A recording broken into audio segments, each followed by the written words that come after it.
these last 8 laps, just how much grip Bagnaia still has underneath him with that medium front tyre and what kind of late race pace he has. Because as we said yesterday, albeit in a shorter distance than yesterday, as mentioned, KTM will take so much from this first weekend. Marquez hanging on to this 4th place, but the KTMs are swarming all over the back of it. Yeah, really good scrap this, isn't it? Really good scrap, because also coming into the thick of it, Zarco and Aleix Espargaro, don't discount them as well from that battle. Martin, of course, recovering, is just behind him too. Miller's gone through again, he loves that turn 13, doesn't he?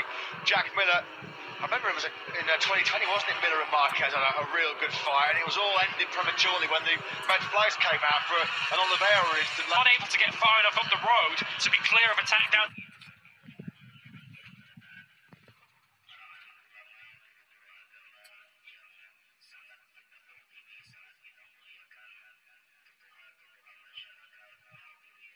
The main straight. It looks like then Bagnaia, Viñales and Bezzecchi have gone. It looks like unless they make any late blunders, they will be our first top 3 in a full-length Grand Prix this season. What's going to happen in that attempt again on that last lap? Viñales is throwing everything he can at the reigning world champion, but that lead 9/10 of a second, that's just enough of a comfort zone at the moment. Look how close the KTMs are getting as Brad Binder nearly runs into the back of his teammate. In fact, Brad Binder is ahead of Jack Miller. We're on board with Espargaro, who's up behind them. He's got Zarco for company. This Ferraro was a good half-second quicker on the last lap. He's joining this dice.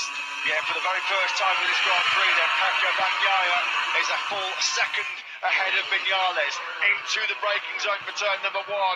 Alex Marquez is also on that harder front tyre in addition to the KTMs and Aleix Espargaro, so they're all on the same option. And Zarco now attacks on Aleix Espargaro. That will have caught the Spaniard by surprise. Zarco now moves through into 7th, and this battle is far from over. This is going to go right the way down to the finish, and Aleix Espargaro reclaims 7th place. Proper good old-fashioned lunge that, wasn't it, from Aleix on the inside of Zarco in turn 3.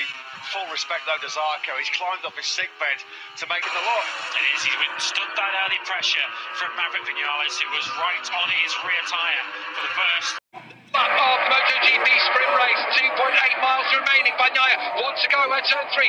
Viñales is going to have a look now. Oliveira has gone back in front of Marc Marquez for 3rd place now, as Bagnaia still tries to find a way through. Champion in Pecco Bagnaia, and the world champion now leads this sprint race with half a lap remaining. I mean, literally the last 3 laps, Bagnaia's looked like a different saying, yeah, he's checking out, isn't it? Literally waving goodbye to him. Marquez going here again. Oh, and Oliveira's going to run off track. I can't believe it. Could well be set to get the podium here. Still, Jack Miller is tight behind him. He's fought back in front of Maverick Viñales. Into territory. It's about to end, and it's about to have the reigning world champion with that number 1 proudly displayed on the front of it. Martin in 2nd. Marquez takes 3rd place. Jack Miller is 4th for KTM. Brilliant ride from him with the true Alex Marquez in 9th place.